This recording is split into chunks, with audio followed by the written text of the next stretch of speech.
Hello పిల్లలు, మనం ఇప్పుడు ఒక చిన్న కోతి దానికున్న అధైర్యం, ఆత్మవిశ్వాస లోపం అనే సమస్యల్ని అధిగమించి ఎలా ధైర్యంతో విజయం సాధించిందో చూద్దామా? మరైతే ఆ కథ తెలుసుకోవాలంటే మనం ఇప్పుడు ఒక అడవికి వెళ్దామా మరి? ఒక పెద్ద అడవిలో ఒక కోతుల గుంపు ఉండేది. అందులో చిన్న కోతి మోను.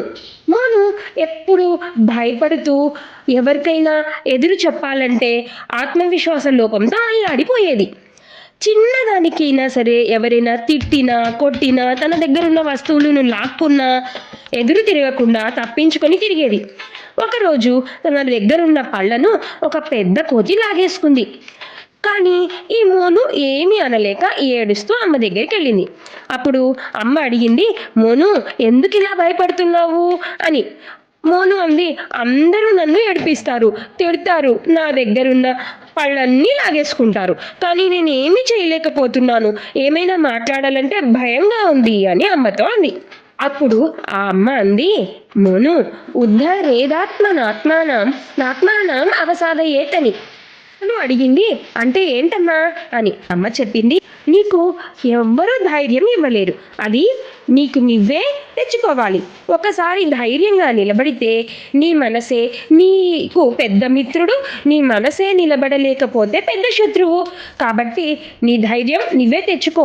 ఎవ్వరూ నిన్ను భయపెట్టలేరు, బాధ పెట్టలేరు. ఆత్మవిశ్వాసంతో ఒక అడుగు ముందుకు వేసినప్పుడే నీకు ధైర్యం వస్తుంది. భయపడుతూ ఉన్నావంటే అలాగే ఉండాల్సి వస్తుంది.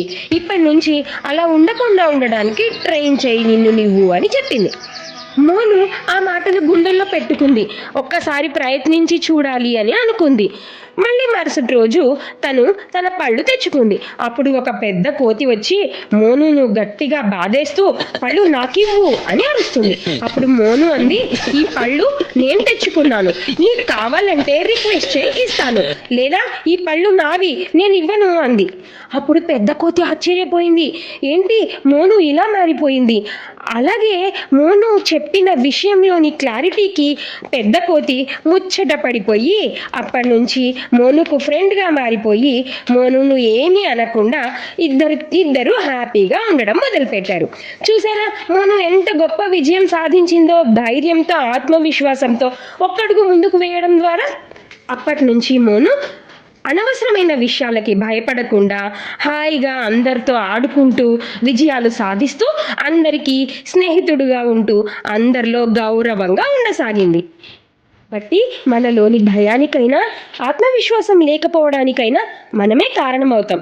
ఒక్కసారి ముందడుగు వేస్తే మన విజయానికి కూడా మనమే కారణమవుతాం.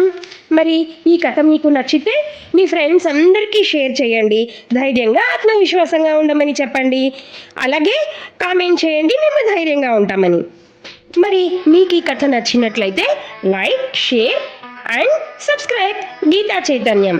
Thank you. శ్రీకృష్ణార్పణమస్తు.